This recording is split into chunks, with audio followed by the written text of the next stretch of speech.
Hey, yo. Welcome back to The Card is Going to Change. My name is Ronald Two Legs. I am here with the owner of Absolute Intense Wrestling, Mr. John Thorne. What's happening, Thorne? Greetings. Hello. Starting to get a little regular with this thing here. We're back again another week. Hoping to string a couple along here. Yeah. Well, you didn't get your car stolen again, and what happened in the world of you? Everyone I know wants to know what's going on with the car, so let's just start there. Well, I will say, it's kind of an interesting segue because I do feel, it is what we would call in the insider lingo here in the AW Podcast Studios a hard sell episode. Because we do have the hard sell this Saturday because things are way behind schedule as far as tickets and things like that. I mean, as of this recording, we still haven't even sold out of front row tickets. And I really think, I don't want to keep harping on it, but I'm so behind because I've been dealing with all of this stolen car stuff. And things just, really got away from me as far as getting matches announced sooner and things, you know what I mean? Things together. And it's been a nightmare, honestly. I mean, I honestly, right before we were recording this, I just got off the phone with my dad because my dad was calling to find out what was going on. And I essentially told him nothing. I am on day 20. Wow. As of this recording, without my car. Sheesh. I received a ticket in the mail on Saturday that the person that stole my car received a ticket. Wow. For $180. You would think that that would trigger something in the system, because they have to look up my license plate and get my address and send me this ticket in the mail. Right. You would think it would say, hold on, wait a second, this car is stolen. That's doing 75 miles per hour at 2 p.m. in the afternoon. What's crazy is, so it gets, I'm guessing it was a red light ticket or what, a camera ticket. No, it was a camera ticket. Yeah. Yeah, a camera ticket. So the camera ticket hits it and it goes through. I mean, your car at that point had to have been flagged as stolen. You had to have called and said, okay, my car is stolen. Yeah. So it hits that ticket and doesn't ring up anywhere. That's a stolen car that just flew past the camera. The ticket is time stamped. That's so insane. It was day five of my car being stolen. It's insane. Where was it at? Where did it go? 70? On 77 near Newburgh Heights. It's a Newburgh Heights ticket. Wow. So, I mean, I call, and I'm like, hey, my car was stolen. Nah, that, you can't just say that. Yeah. I have to, I actually had to leave work early today. I had to go to the police station on which I reported my car stolen because this ticket is from a suburb or whatever. Yeah. You can't just call. I have to go there. I had to request my police report in which it stated my car was stolen. Now I have to fill out a affidavit and get it notarized in which I am telling the truth to a notary republic that my car was stolen. And then, this is the best part. And then I have to get all of these documents and I have to fax them to the Garfield Heights court. Wow. And to state that my car was in fact stolen on the date of this ticket. It is you have to jump through hoops. I'm pretty sure you have to pay a notary something. It's just, it's insane. And on top of that, before that, I don't even know if my insurance has even looked at my car yet because I got a call last week and they were like, hey, this is Ricardo from State Farm. This is my guy, Ricardo, that calls me all the time. He's like, we can't get your car out because it says you have tickets. And I was like, what? What kind of, I don't know. You have to call. They won't tell us because the tickets are in your name. So I call and I'm like, hey, like, what? Like, I am unaware of any tickets. And they're like, oh, yeah, you got this parking ticket from 2012 on this street I never fucking heard of. You got this camera ticket from 2013 in an area that I probably would have never been in my entire life.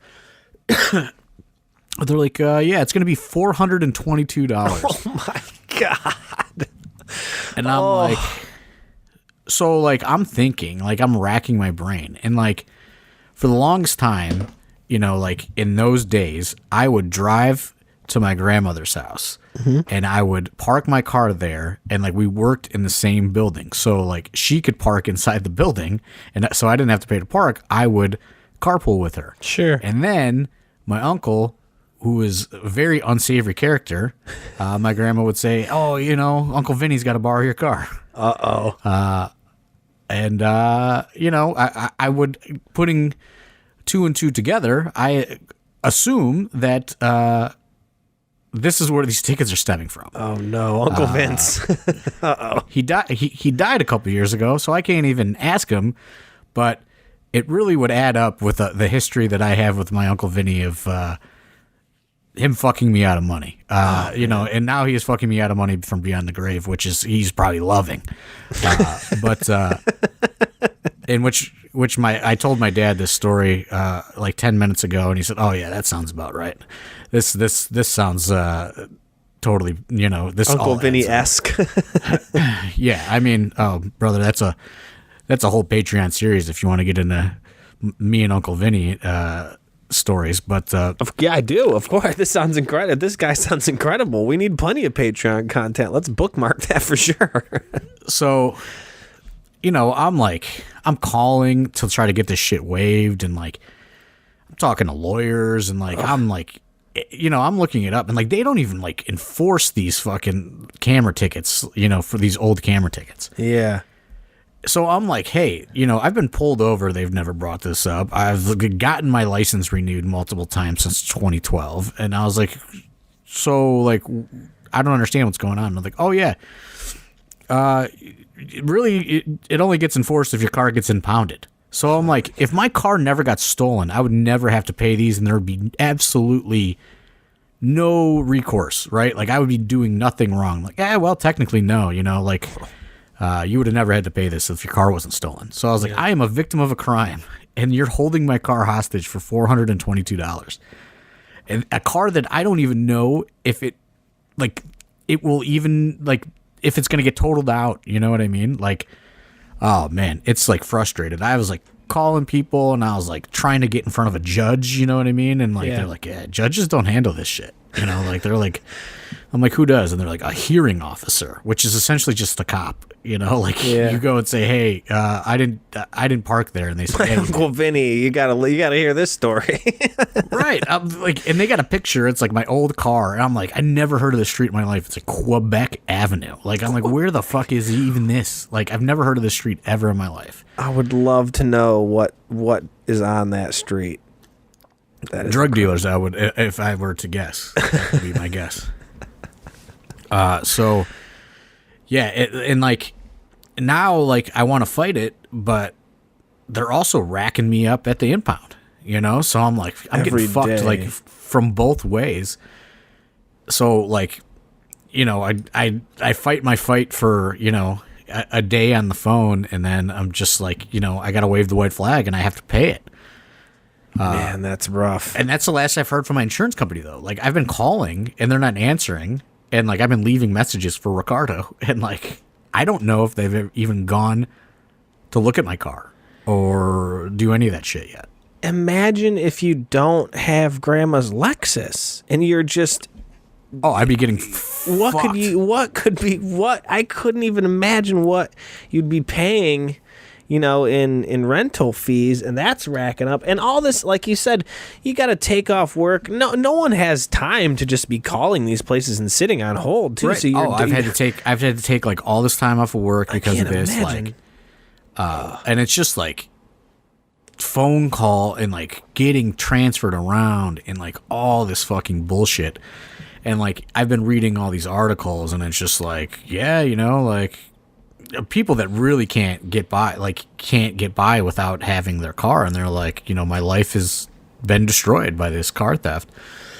Like, I can't afford a rental car, I can't get to work, like I can't borrow anybody's car, I don't have money to buy a car, like I'm not like that bad, you know what I mean? Like I do have my grandma's car that I could borrow. Yeah, and, right. You are in you're in a situation that most people aren't in.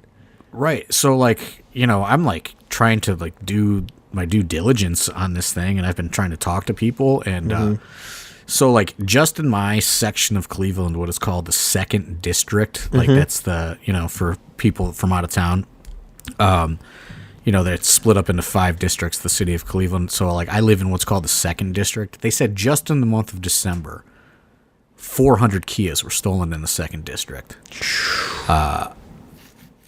So, who knows what the tally is going to be for January, but it's not the hugest area too. I'm not going to like dox you and say it's 2nd District goes from this street to this street, but it's not the biggest of the Cleveland districts by any means either. Right. And to think that it's and not the worst area either. So I can't even imagine the numbers in some of these other areas for sure. Like 5th District is probably bad. Right. And like, so I had to go get my police report, and it said like my car was found abandoned at the housing projects next to another stolen car, because I have to, I had to get all this shit. So I was like, all right, like where the fuck actually was my car? So like, now I have like exactly where my car was ditched and all that stuff. And it's just like, that's like the 4th District or the 5th District. And it's like, they're getting, just like bogged down by just like recovering all these stolen cars. It's crazy.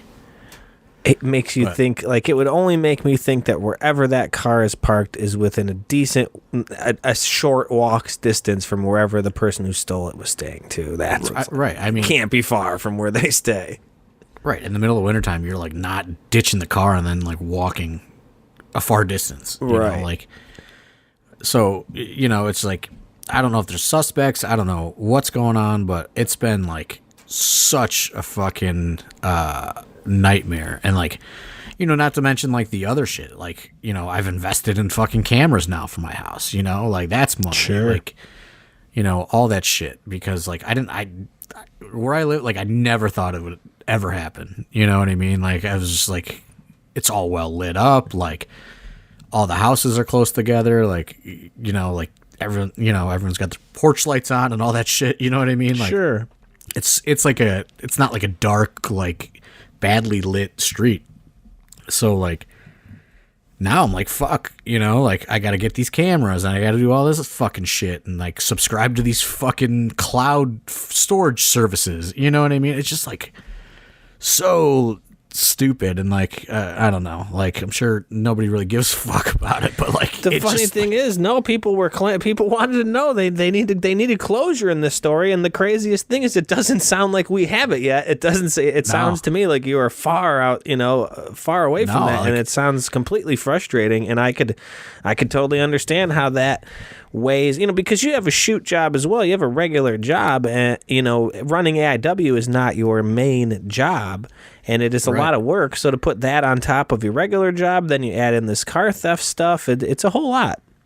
And I mean, like, like my grandma's been really good to me. You know what I mean? But like now she doesn't have a car, right? So like, I have to take her to like her things. Like I can't. Like I gotta take her to the. I gotta take her to the grocery store. I gotta take her. She had like she got in a car accident like 3 years ago, and like she had to go do a deposition the other day. Like I had to take off work to take her to do that. Like it's just been just such like dumb, unneeded stress. And it doesn't seem like it's gonna be over anytime soon. So yeah, I mean, like I said, this is the 20th day, and I still. Like the only thing that's happened is that it's cost me a lot more money, and like I have no answer on my actual automobile right now. Man, that is so. The ticket thing is so crazy, but well, I suppose enough about the car situation. I don't want to get you too fired up there. What do we got here? Quick shout outs. It's Observational Banter's birthday today.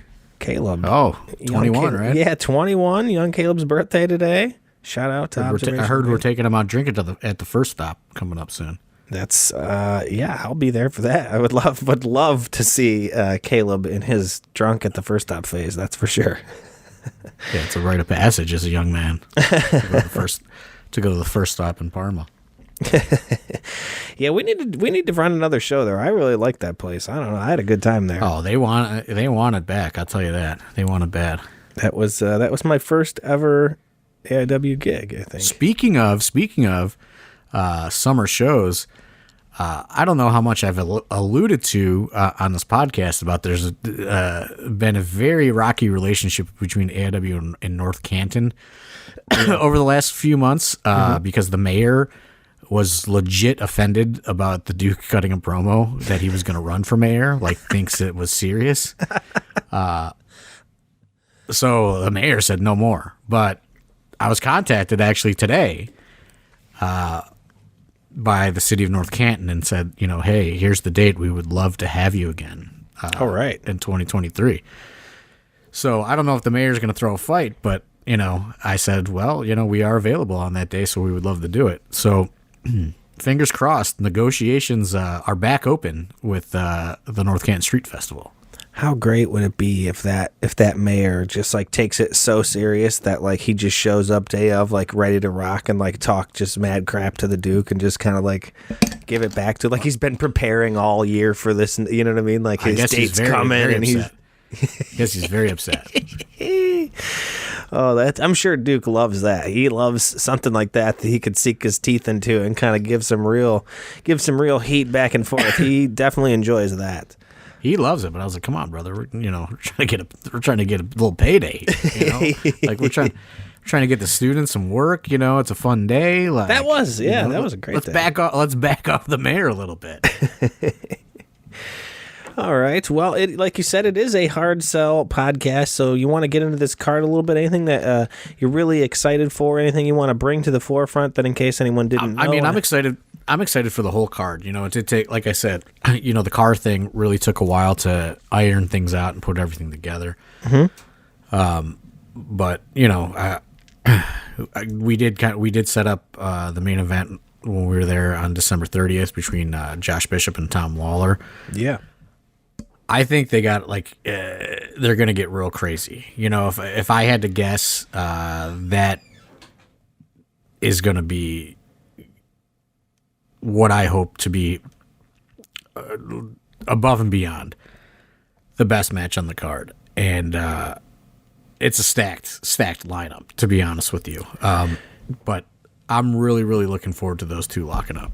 Yeah, Josh Goldstein had mentioned something previous to like last week. He started talking. He said, "Man, this card is really stacked for this show on February 2nd." And like you said, any one of these matches could be a match of the night. But Filthy versus Bishop is going to be a war. You're talking about a guy in Josh Bishop who just goes out there and just kills everybody and everything in his way and just has been having insane match after match, main event after main event.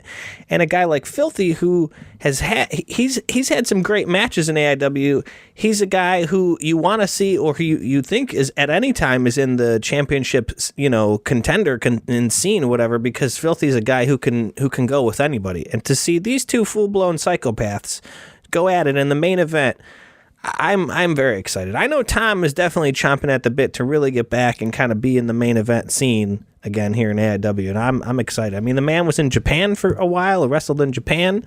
I'm excited for Tom again. Well, I have to correct you. The show is on February 4th, not 4th. February Sorry, 2nd. Did I say the 2nd? That's my brother's birthday. That's why. I don't know. Also, Groundhog Day. Great day. Great film. But yeah, sorry. You ever go to Punxsutawney? You ever go to Punxsutawney? Yes, of course.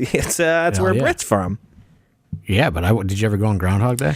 I've never went. I've went kind of in spirit, just based on those Viva La Bam episodes, and them going there. I feel like I've done it before, just based on that. I don't even know. Probably 15 years ago. At this point, I was asleep, and I was living with Nick Sanka's brother, Chris Sanka, at the time. Okay. I got a knock on my window, And there were some of my buddies that were standing outside, 2:00 in the morning, all tuned up from the bar, and they said, "Get up, we're going to Groundhog Day." I said, "What?" They said, "Come on," and they kidnapped me. And I don't think anybody realized how fucking far Punxsutawney was. It's not close, yeah. We drove through the night, and we didn't get there on time. We got there in the morning, but we missed Punxsutawney Phil. Okay. So we just ended up walking around the streets of Punxsutawney with this Vietnam veteran named Art, who wanted to be our tour guide of the streets of Punxsutawney for the day.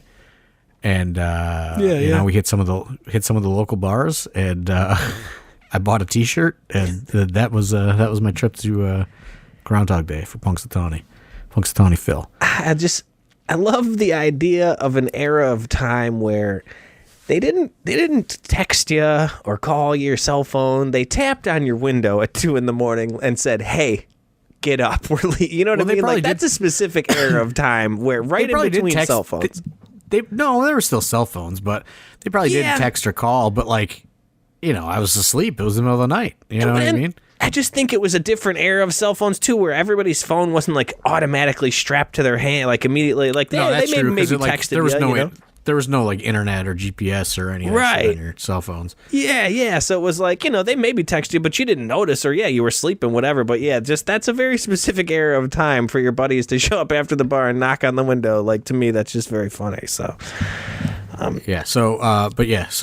February 2nd is Groundhog Day, but February 4th is Join the Swarm at the Temple Shrine. That's my fault. Sorry. We got a lot of tickets. We got a lot of tickets left. So I hope people are waiting for the week of, and we can really pack that place like we usually do at the Shrine. We're going about it with not a huge 80s 90s legend like we usually do at the Shrine, but we do have Paul London making his return to AIW, who is a real treat of a person. If you've never been around Paul London before, Pat, I'm sure you were gonna I have not. Absolutely love him. Yeah.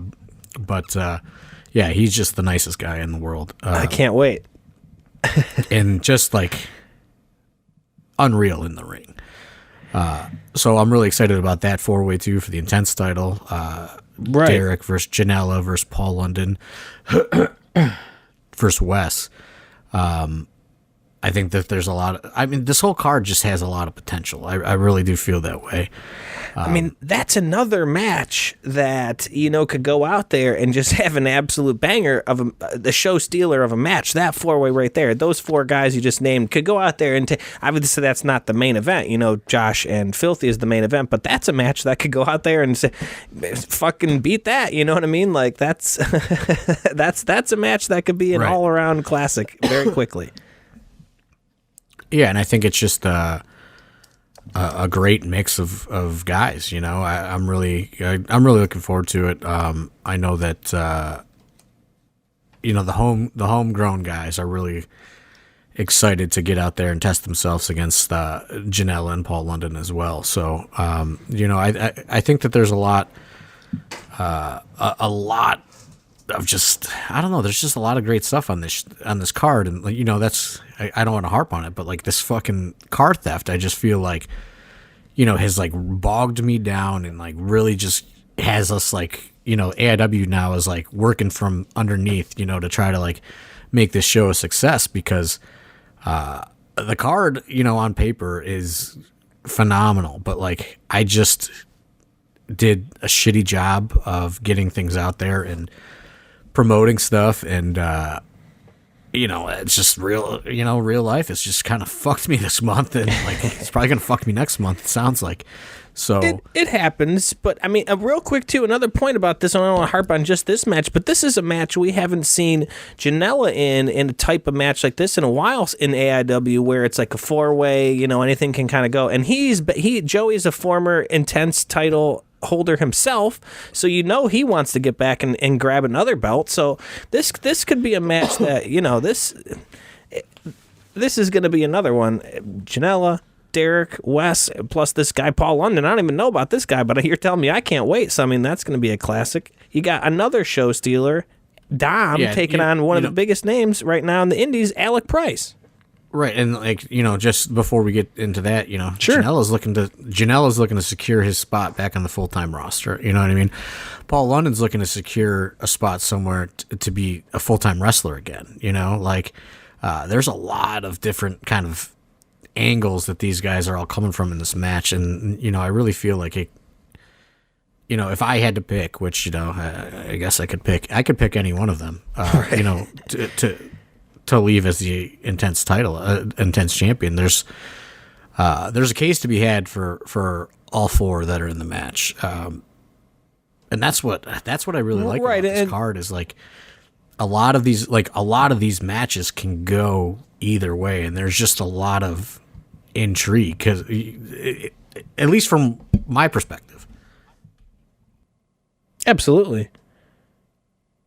Like I said, no disrespect to Derek in any way, but yeah, I mean that's a match where any four of those guys could come out. He's going to have his hands full. That's for sure. This is definitely will be a test of his intense title reign. That's for sure. Getting into Dom and Alec Price, that's another one where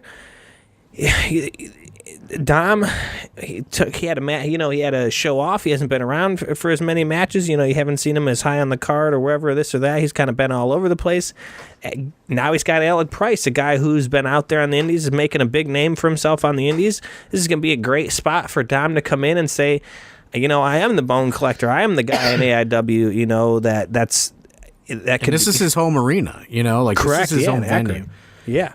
Dom always performs at a super high level when he's in the Shrine, and I know that he lives 10 minutes away, and his parents are going to be there probably, and a lot of his friends and family come out for the Shrine shows. So he takes and not to say he doesn't take pride in all his performances, but he really takes a real a different level of pride when he's in the Shrine, if that makes sense. Sure. Because that and I'm saying he doesn't work hard everywhere else, but like the Shrine for Dom is like the Mecca as far as he's concerned, and that is where that's where he wants to do his absolute very best and have his best showings. And when I said, who would you want to wrestle on this show? Because I asked him, and he said, without hesitation, he wanted to get in there with Alec Price. So I said, okay, let's do it. And I reached out, and I worked out a deal with Prize, and we call him Prize because he's the Prize City OG. Right. But we worked out a deal, and I said, let's do it. And I think maybe they had a match, another time a few years ago. Mm-hmm. But both of them have really just upped their game so much in the last few years. So I think this is a great test for Dom because Prize has such a unique style and a different style. Mm-hmm. But like I said, when Dom Garini's in the Shrine, it's a different Dom Garini. Yeah, I think Dom, to me, in my opinion, I think Dom wrestles all over. He's somebody who's known on the Indies. He wrestles all over the Indies. He's all over a lot of places. So when he comes home and he wrestles here in the Tadmor, I feel like he takes everything that he learns in all these matches, everything that he has everywhere, and he uses that in a way to, like you said, he really wants to show out and have his best at home in front of these fans and these people that he really knows. Yeah, and I think he uses all of that, and takes it as, it's like any, sports. He got that home field advantage. He really, really cherishes that because we don't, we're not at the Tadmor as often as everyone thinks. We're not there too often, especially with how many different places we are now. So you don't, right. Tom doesn't get to be there too often. Not to segue or whatever, but I believe, if you include Saturday, I believe that we have secured 18 dates so far for 2023. Whew. And and they're a little bit of all over. It's a mixed bag. I don't think we've podcasted. Not to take a big segue, but I don't think we've podcasted since we've secured the new Cleveland venue. No, not officially. So we're locked in at Temple Live through the end of the year with multiple dates.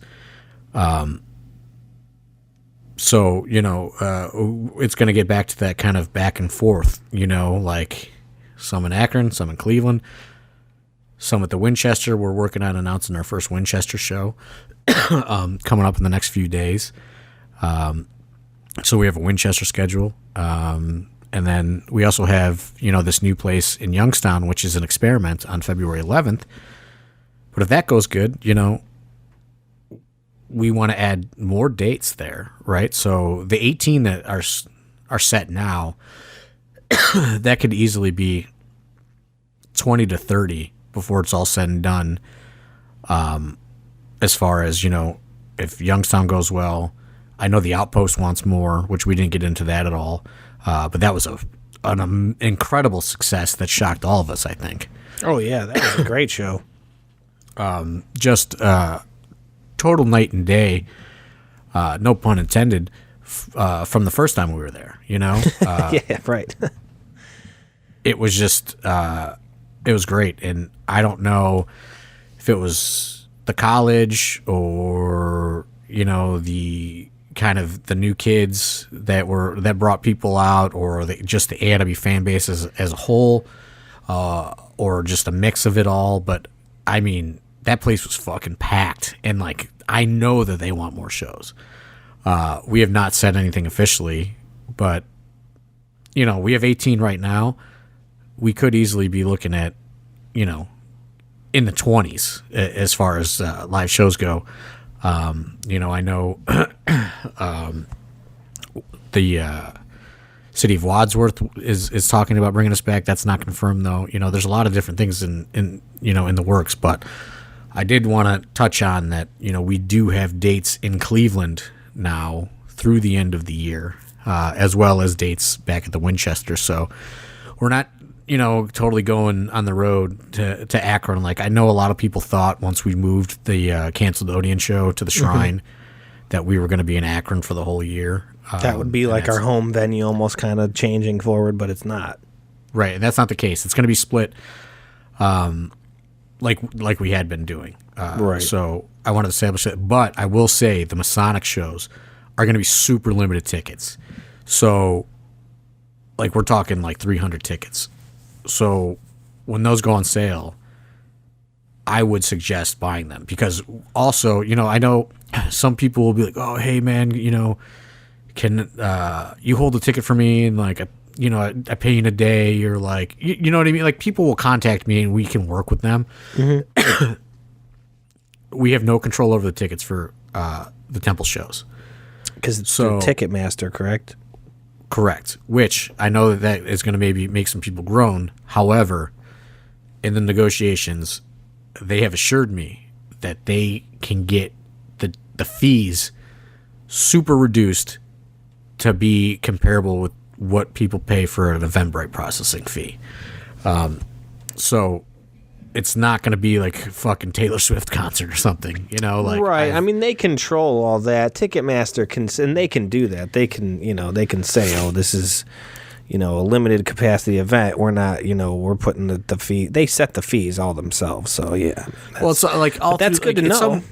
It's all some weird thing through the venue, and I don't know how they really do it, but they assured me that they will get the fee. Because that was my big hang-up. Even though, like, the deal was nearly done, I was really standoffish about the Ticketmaster thing. But they assured me that, like, it's going to be comparable. The only thing is they're going to... The only additional thing is they are going to put that that city admission tax on the ticket, which, we just kind of pay out of pocket usually. Mm-hmm. They're gonna, they have to.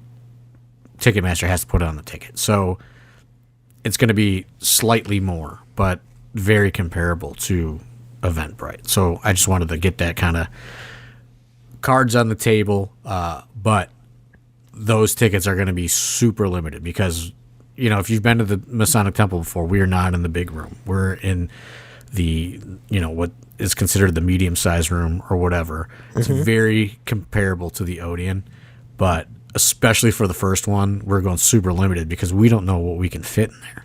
Right. It's definitely going to be a trial and error process for the first one. When those go on sale, we're getting a pre-sale code for our Patreon people. Then it's going to our email list, and then it's going public. So if you're not on our Patreon or you're not on our email list, you're going to have to kind of, you know what I mean? Like, that's a gamble as far as, I don't know how the pre-sale is going to go, but with Sean Waltman coming in and doing his first autograph signing in this area, I think ever, we've never gotten that kind of traction on an announcement. We've announced some big people. I mean, that got like 600 Instagram likes or 500 Instagram likes or something like that. Like, I think it's going to be big. And plus, we plan on really fucking stacking that show up. So get those tickets while you can. If you're traveling from out of town, very comparable as far as hotel locations to where the Odeon was, not walkable, but very, very close to downtown still, all that stuff. Cheap Uber ride, yeah. Right. There's hotels, closer over there as well, because it is closer to the theater district and, the college, CSU is down there. So, yeah, I think there's more parking in that area than there is at the Odeon. They have a huge lot attached to the venue. Right. I thought so. In which, I don't think they're going to change their mind, but we were adamant that it's got to be free parking. And they said that should be all good. They will open the parking lot up and not charge the park in their main lot. And then they said they have some adjacent lots that they work with, like at the I think you can park at like there's like a children's museum or something over there. They said that there's parking and there's some other lots. That's definitely something to think about then too when you're talking about maybe it might be $1 or $2 more on the ticket cost, something like that, because of a little bit of a fee here and there. A couple more bucks on a ticket cost is a lot less than $10 or $15 to park. That's for sure. So free parking definitely that's a bonus for sure. Right, and I know we kind of got sidetracked here on talking about this, but I know that they're going to have the tickets ready pretty soon, I think. So I just wanted to kind of get that information out there into the world, because especially for like our hardcore fans that were at every Odeon show, like I don't want them to miss out on our return to Cleveland. I think it's going to be big. I think it's going to be highly. I think it's going to. Let's be like, my goal is to sell it out. Like, I don't think we should have a problem doing that, especially with the limit of 300 tickets. So I just wanted to kind of drop all that information out there, because we didn't talk about it, because the last time we podcasted, I was going to look at the venue, I think like the next day, and like sign the paperwork and stuff like that. Yeah, it had not been confirmed, that's for sure. Yeah, it's all signed, and we have multiple dates there through December of 2023. Hell yeah. All right, well, to get back into this card just a little bit more, a couple things. Real quick, I want to talk about PME versus Euthanasia. We got an Akron street fight. Can you want to expound upon that a little bit more on the Akron street fight? I mean, I know these two have had quite the feud going on for a little bit here that's been, stretching over a handful of shows. Now we're going to get an Akron street fight. What do you think that's going to be like? Yeah, so I'll say this. We are allowing fans to bring weapons on Saturday within reason. Like everything. Use your head, though. You know who's excited for that, don't you? Who's that? Big Ted. Big Ted is so excited. I actually saw him at work at my regular job today, and at his regular job, We were talking about it, and he's bringing one of the kids from his job, and the guy goes, fans can bring the weapons. Is that real? They're really allowed to do that? I'm like, well, within reason. You can't bring any glass. Don't go bring anything crazy, crazy stuff. But yeah, it is a fans bring the weapons match, so that'll be excited. Yeah, don't bring your fucking Kenzans or whatever they're called, and, all that shit. None of these guys aren't going to use it. But, practical, 1998 hardcore wrestling weapons are fully acceptable. Yeah, I mean, it's been brewing for a while, and, Philly Collins did some dastardly things on December 30th. So Josh and M-Dog want to have a tag team street fight where, they can kind of be ready for that sort of behavior, so to speak. So I'm excited for this. I don't know how invested a lot of people are in this yet. But these guys got like a lot to prove, and I think that this is, I mean, it sounds crazy to say it, but because it is a street fight with fans bringing the weapons and stuff. But I think this is going to be the sleeper of the show. To be perfectly honest with you, if there were to be a sleeper on the show, I think people are sleeping on this feud and this matchup right here, and I think these guys are really trying to come out of the gate hot. Yeah, I think guys like PME are a tag team that can always steal the show. And then you got Euthanasia, two just absolute vets that have been around and seen it all. So, yeah, I'm very excited for this one. I love Philadelphia and Marino as the bad guys. I love this bad streak in them. I know I'm not supposed to, but I'm a big fan of them as the mean man. So I'm excited. And if you saw the promo that Euthanasia put out for this match, they're ready. They are ready for this match, that's for sure. And if I was PME, I would not be taking this lightly because Josh and Matt are upset. Let's just say that. Yeah. I'm really excited about it. All right, so a couple more things on the card. A couple non-absolute regular members to the roster, but some guys, both tag teams we've seen before. We got Money Shot versus Bang Bros coming in, two teams that have been in AIW before and proved they can mix it up with anybody. This would be a good match. What do you think about these two? Which did you say the team names? Money Shot and Bang Bros, yeah. Oh, don't Google that one. That's what people are saying. Don't Google these teams. Or this matchup, or whenever it's live. I don't know if people should live tweet this one on. Any combination of those words might take you down the wrong path, is what you're trying to say? Correct. And people may think that this was like planned, but it didn't even like strike me.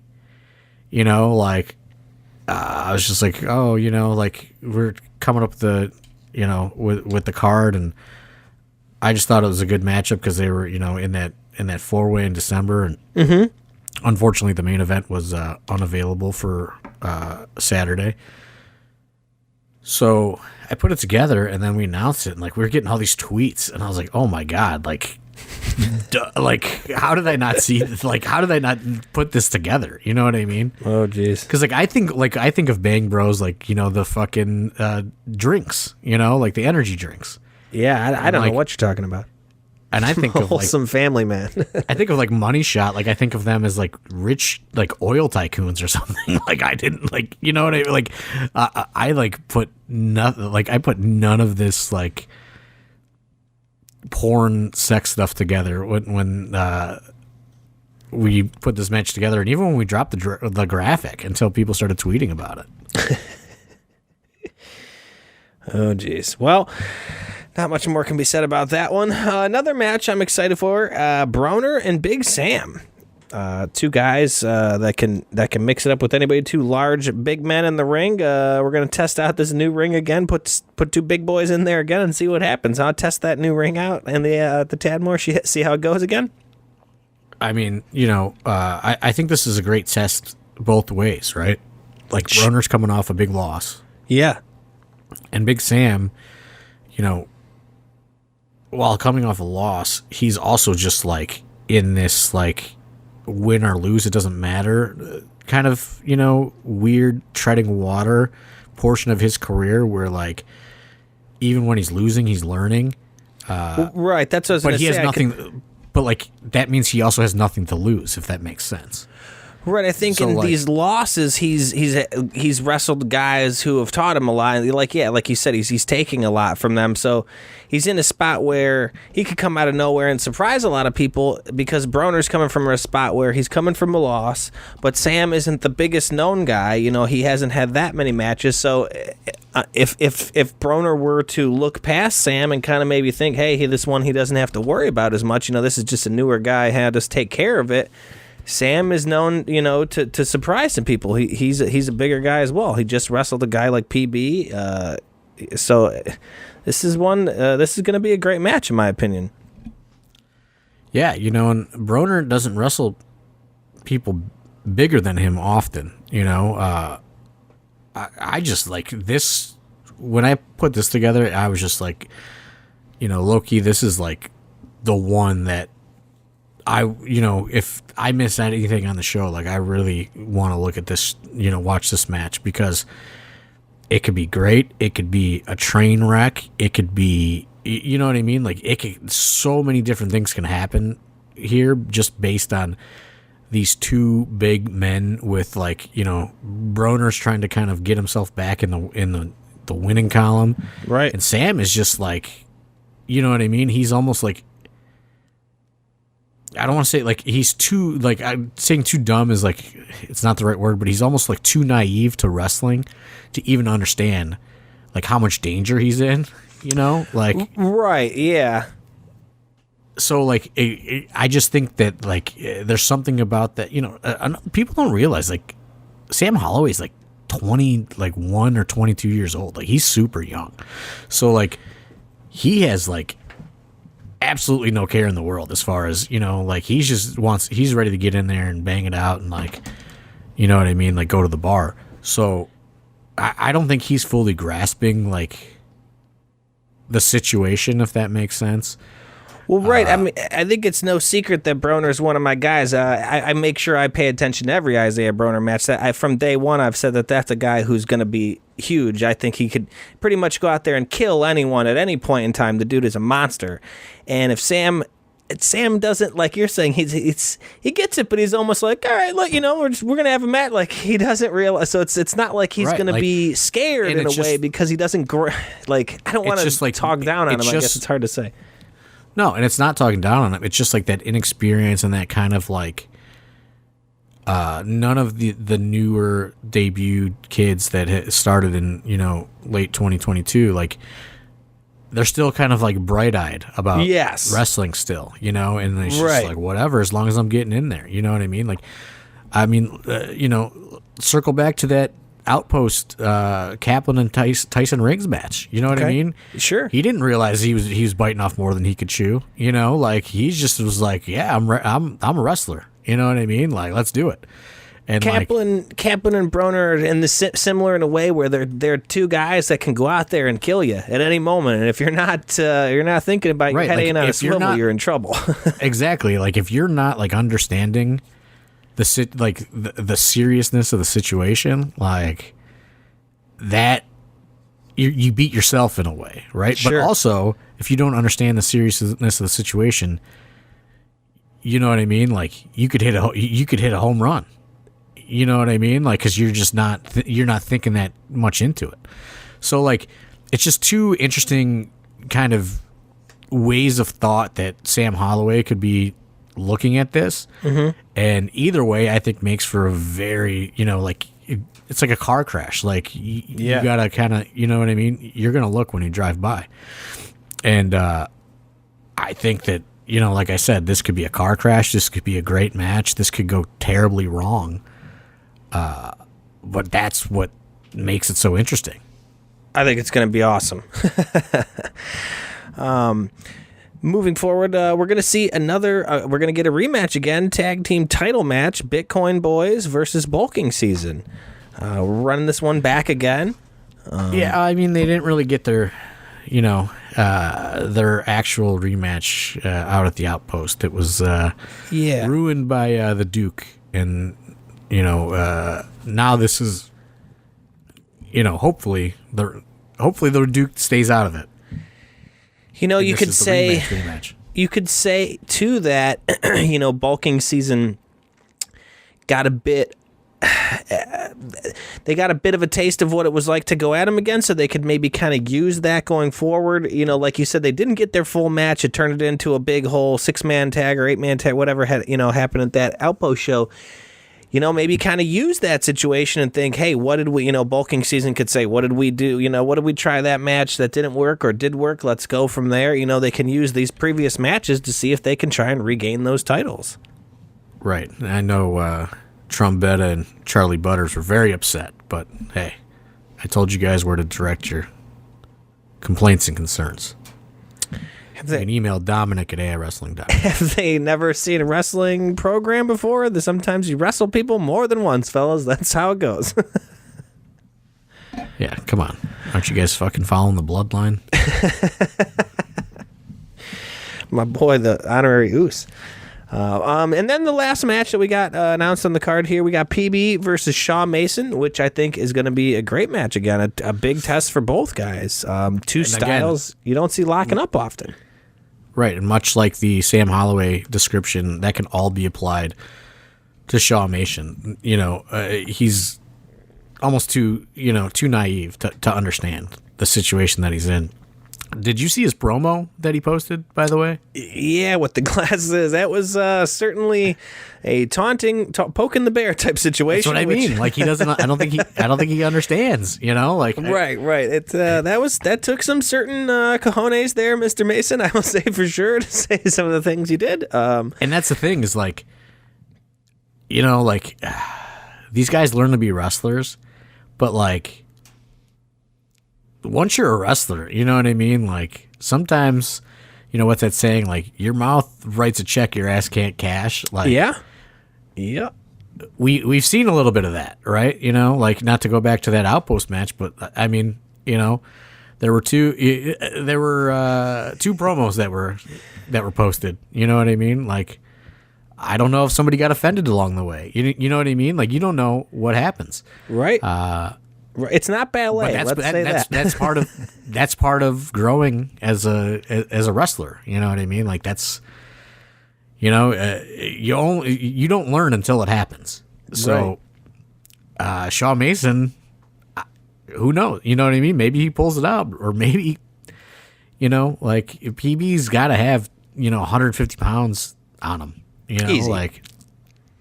Easy. What are the height and reach difference alone? I mean, Shaw Mason is, I'm not the tallest man, so I'm not here calling anyone short, but obviously Peanut Butter is a tall man. He's not a short man himself, so Shaw Mason definitely looking up at PB. Right. So I think it's just an interesting, clash of styles as well. And, we saw PB back for the first time at the Outpost, and, he has a little bit of a chip on his shoulder, like absolutely. He lost at Absolution and, wasn't seen for, 6 months. Much like I said about Janela, PB Smooth wants to be back on the roster and he wants those dates. He wants that full-time contract, as Bill Alfonso would say. So, he's looking to prove a point, and, he's looking to, stamp that, hey, I should have been on all the shows that I wasn't on, too. Yeah, I mean, with AIW having the school now and the students and trainees and all these debuts and new wrestlers coming in the fold at all times, that's something you're saying. Guys like PB that have been around, Janela been around. There's a handful of wrestlers that have been around for a while who AIW is kind of a home for them. I mean, you can ask Janela; he'll tell you he used to wrestle at AIW all the time. AIW is a home type promotion for him, and there's only so many cards on, or so many spots on some of these cards. You know what I mean? So everyone is going to be looking to to get brought back, and there's only so many spots. So you think everyone is definitely going to be showing out, especially with a guy like Paul London. That's a name. Wrestlers that people are always trying to they're always trying to show their best. Right. And like. That's what's interesting. You know what I mean? It's kind of this like old guard, you know, the middle guard and the new guard, you know, and like there's a lot of different things kind of in the works on the roster, you know, and like there's a lot of tension too. You know, like I know everyone thinks that like all wrestlers are just like friends and they're putting on a show, but there's a lot of tension, and there's a lot of tension among these people based on, you know, where they fall in that category and those categories.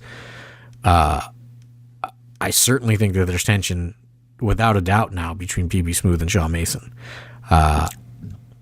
And there's tension among others. You know what I mean? Like, they want their spot back. This was their spot and they want it and they don't want to give it up. And, you know, they want these dates and, you know, they're by no means old or past their prime. So there's a lot of tension and a lot of mixed feelings about people that come out of the school, you know, among the locker room. And the funny thing is a lot of that comes from people that also came out of the school and entered that locker room. So that's what's kind of interesting about, you know, putting these matches together with some of these guys, because you really don't know how it's going to go. And I don't know if the crowd senses that or understands that. Mm-hmm. But I know us in the back, we certainly understand that. And, you know, there's a lot of monitor sellouts lately. Oh, yeah. Begrudging to Chase. He does not love that, but I've told him there's not really much you can do about that. When that's the only view of the ring, and when some of the people want to see how some of this unfolds, that's for sure. And there's a lot of that going on. You know, it's an interesting time, you know, and like I think that this card has a lot of that. And like I said, I don't know if people even understand that kind of I'm trying to think of the word, just like nuance that part, I guess, that like that part of being a wrestler. Like I know people like, you know, hear about it in the WWE or whatever and probably think like it's not like that on the indies, but it is. Sure. And, you know, I'm not going to blow anybody's spot up, but like there's a lot of people that, you know, think that these fucking students should still be, you know, ripping tickets or scanning tickets at the front door. So that is what is interesting for me. And I know people like Dom and people in the back that understand all these little kind of tensions and things. I think that is a underlying factor to this entire card that makes it like so interesting, at least to us. Right. I mean, because you got the whole kind of rest of our schedule for the year going forward. So a lot of stuff, you know, I mean, a lot of these things are going to be settled or kind of taken care of, I guess, as a way to put it. So you definitely, that being said, very well said. I would say get there early. You know, get there, get your tickets. If you haven't got a ticket yet, get your tickets online. We usually get we got plenty. We got plenty left. You know, we still have one front row. We have 10 second rows, and we have some third rows as well. So a lot of premium seating available at the Shrine for this Saturday. Well, grab up those tickets. If you can't make it, we will be streaming on Fite Plus. Get there early. Get you a brownie sundae, maybe some pizza. Do we got a pre-show match coming up? Anything? Oh yeah, we do have a pre-show. Yeah, we're gonna put a pre-show match on. This is something that we had a little bit of a you know, like Dom and I talked about trying to get a little bit more organized and things like that, and we also met with Chase, and I think we're going to try, you know, a lot of shows, you know, routinely have 9 matches. But I think what we're going to do is we're going to pick one of those, even if it's like, you know, a main attraction match. We're going to pick a match out of the 9 usually that we come up with, and we're going to put it on the pre-show, and it's not going to stream on Fite. And it's going to be, you know, maybe it's going to be on YouTube later or something like that, but mainly like live only type of stuff, you know, like at least for a while. So it's going to be like, it'll happen for the live crowd and then maybe eventually, maybe we'll stream it live on YouTube or whatever. Like once we get a little bit more sophisticated with the streaming and all that, for like a kickoff show or something like that. But as of now, in like our kind of like growing pains era of all this, we're gonna put a match on for that hour of downtime as people are coming into the building, doing the meet and greet. Sometimes they then sit there for 45 minutes and do nothing. So we're going to try to take one of those matches that would fall in the 9 matches and, put it on around, 6:45 or 7 o'clock or 7:15 or something like that. So then the main cards, hopefully, unless it's like a crazy stacked card, the hope is then the main cards, which you would see on Fite, would be 8-match shows. So Saturday, we're going to do members only in Jocelyn Navarro against H2V2 and Austin James in a 6-man tag.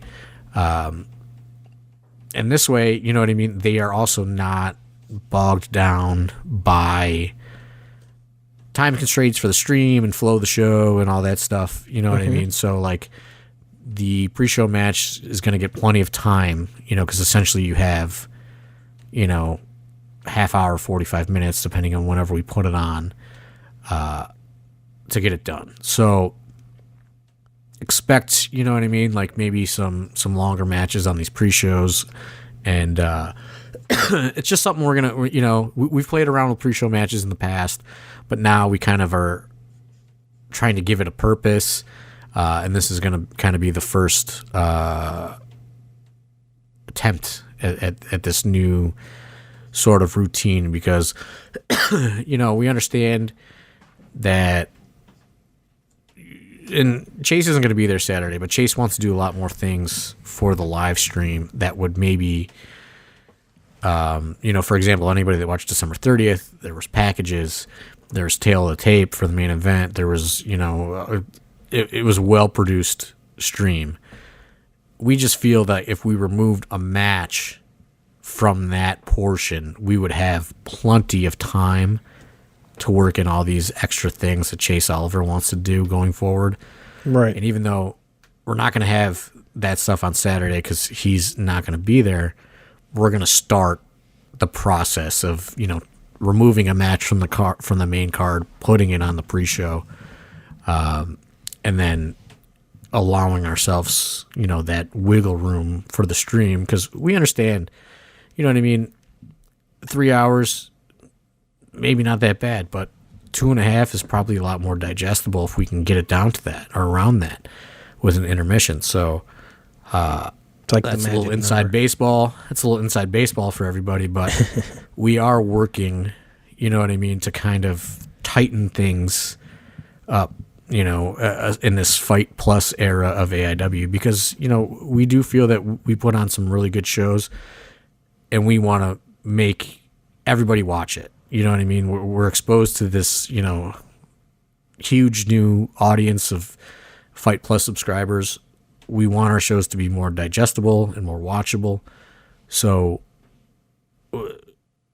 at the same time, we're also going to create content, for our YouTube or social media or things like that with these pre-show matches. So it's kind of has a dual purpose, but we're going to start it on Saturday. So expect a 6-man tag Saturday prior to 7:30. If I had to guess, would be 7 o'clock, so they have plenty of time to get in, get out before the 7:30 live kickoff on Fight. Which, I guess we should plug that as well. We are streaming on Fight Plus on Saturday.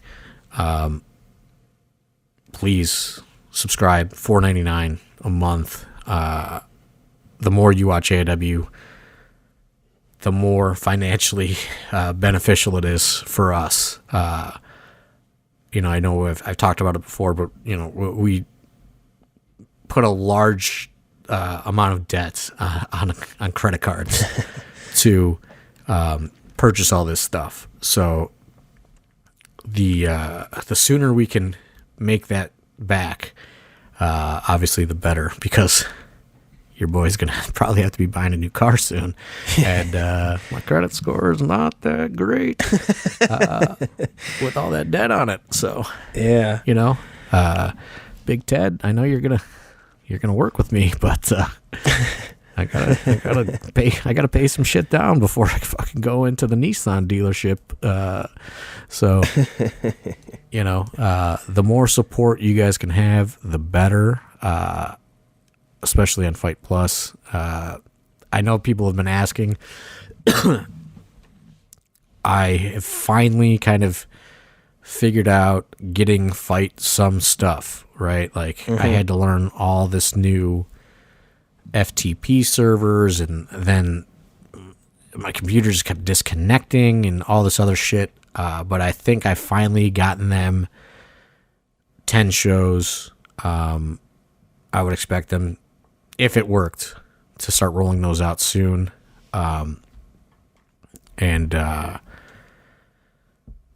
So I know it's been a while, but there's just been so much going on. The Fite is growing, and they're working on growing Fite Plus even more, which I can't really discuss right now, but there's a lot going on in that kind of realm of things. But the more you watch AIW, the better it is for us.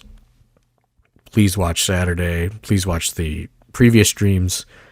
It really helps us out, because I don't know what any of you know about production or cameras or any of that stuff, but we didn't buy a couple of camcorders from Best Buy. We bought some professional grade stuff, and it's very expensive. And it's, spread out over some credit cards. So,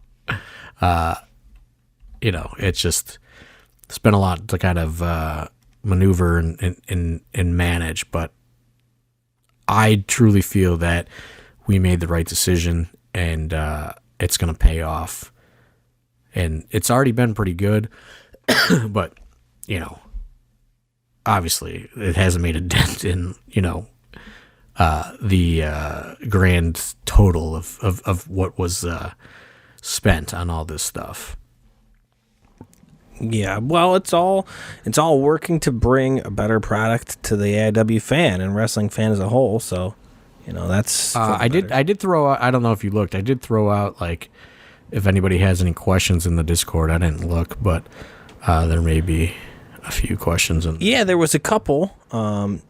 Jeremy Ski put in there, which was another question I was going to ask as well. Will there be an Alec Price meet and greet, and is there going to be there's going to be a Paul London meet and greet? Correct? I'm assuming Paul London meet and greet. Yeah. So I don't know if Prize is going to do one or not. That's sometimes people bring stuff, sometimes people don't bring stuff. He flies, so sometimes they don't want to bring a ton of merch and get hit for bag fees and all that. Mm-hmm. Paul London for sure is doing a meet and greet. The usual pre-show meet and greet will have, I think, 4 or 5 8x10s to choose from, and he's going to do photo ops and all that stuff. But I can't comment on Alec Price. You'll have to kind of just, I'll mention it to him. Yeah, I was going to say, I'll tell him. He always enjoys talking to fans. From what I know from talking to him, he loves meeting people, so I will definitely mention that people are looking to meet him. One that was answered, Sean H. had asked about uploading the archives to Fite, which you had already kind of touched on. It's going to be a slow burn, though. It's going to be a while. Just because, I just don't have the fucking, internet capacity to, upload all these files. It's going to be slow. I mean, my plan is to go in reverse.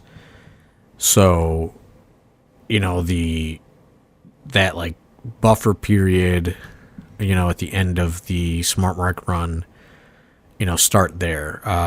The only show that won't go up in that first dump will be Wrestle Razor, just because that if anybody that remembers, that was the first time we even tried to use the equipment and the audio was all messed up. So we have to get new commentary dropped on that. But my plan is to take the other shows from like September to June or however many there were, like whatever the first 10 shows in reverse would be, is what I'm sending to Fite first. Okay. Do you have any idea? I don't know if you're the person to ask for this. Nathan Zagura, is he going to be coming back at all? Any commentary since the Browns season's over now? Is that something you think we expect Mr. Zagura back in the commentary booth at all a little bit? I would think so. I haven't heard. I don't know if he's coming Saturday. I would certainly expect him to be at the Temple in March, if I had to guess. Okay. He was trying to come in December, and it just didn't work out. He's a busy guy. Sure. But I would anticipate that spring summer run of shows. You'll see him more than you would during the NFL season. Excellent. Big fan of Nathan Zagura myself as a Browns fan. I love hanging out with that guy. Next question, kind of the last question they had, they were curious about wrestler feedback on the new ring. Did anybody really kind of hit you up or give you any feedback? What did Dom think, or kind of the ring crew? Did anybody have really any thoughts on the new ring? Well, we did discover that we needed to buy one more board. So we thought that we bought the proper amount of wood, but the boards, I don't know if anyone could tell, but if you watch that show, the boards were shifting a little bit in that ring, and it was because we were like one little thing short. And then there's something that you have to do to the ropes. Like Pedro knows about it, and I think I don't like whatever it was, they didn't do it. Like there's one last thing once you tighten the ropes you're supposed to do. Snapping it, he called it, or whatever. Something like that. So like they didn't do it. So like when the bigger guys got in there, the ropes got looser again, and then Pedro thinks that he has it kind of ironed out. We are going to use that ring on the 11th in Youngstown, just to play it safe, because it's like a big room, but like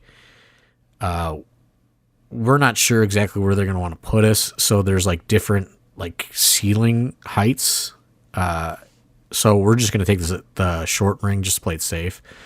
And also, you know what I mean? Like work out those kinks again. But I think people liked it. I mean, it was good. It was a good trial, you know what I mean? That Outpost show. And, like I said, we found, we needed one more board plank or whatever. And we didn't do this to the ropes. So we're going to try it again on February 11th. But I mean, it seems like it's built with a lot sturdier steel. It's just, hopefully it is the answer that we've been looking for. We just don't have 100% confirmation on it yet. Just based on, we need this one more thing and we didn't do this one thing to the ropes. So we're going to try again on February 11th. I feel pretty confident that most things in running a professional wrestling company is kind of a trial and error, and, we're working them all out as we go, I'd like to think so. Well, anything else? Yeah, absolutely. Anything else for you, Thorne? I think that kind of covered everything. You got anything else you'd like to say aside from, get those tickets for this upcoming show on Saturday? If you can't be with us, stream it on Fite. But we usually do have a pretty big walk-up crowd, so I wouldn't wait. If you want to get tickets, I would just grab tickets in that preferred seating area and make sure you're taken care of. Yeah, just buy some tickets. You know what I mean? We're just a few days out, obviously well behind when you're talking about a Shrine, Shrine show, and still having front row, any premium tickets available. So it's a little concerning, but like I said at the beginning of the pod, I kind of take responsibility for that. My just chaos of month of January has just like totally put us behind. And, you know, that's on me, you know what I mean? Just not managing everything the way that I should have, based on having to manage all these other real life problems. No excuse. I totally own it, though, that like I did not do as good of a job promoting this show as I should have. So I just hope that, knock on wood, it all works out. People show up and all that stuff, because, you know, it's been crazy, crazy 20 days for me. So yeah, that's about it. You know, please come out on Saturday. All right. Well, I think that about wraps it up for us. For John Thorne and AIW, my name is Brian Two Legs. That was The Card Is Going to Change. We'll see you this Saturday, and see you next time. Thanks.